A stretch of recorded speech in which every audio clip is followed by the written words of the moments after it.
Hann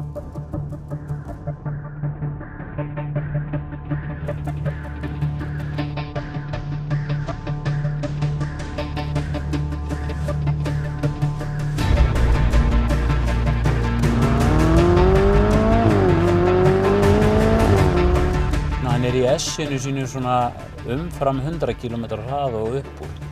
Og hann sko innan við 20 sekúndur upp í 300 og bíllinn 2,8 í 100.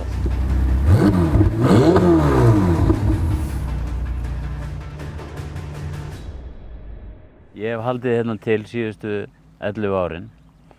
Mjög hátæknileg braut. Hérna búið að setja niður beygjur af mjög þekktum brautum eins og Spa og Suzuka. Þannig að þetta er mjög tæknileg braut. Hún með 56 beygjum. Þannig að það þarf að hafa sig allan við. Það tekur langan tíma að læra þessa braut og í raun og veru klárar það aldrei. Þú ert alltaf að læra.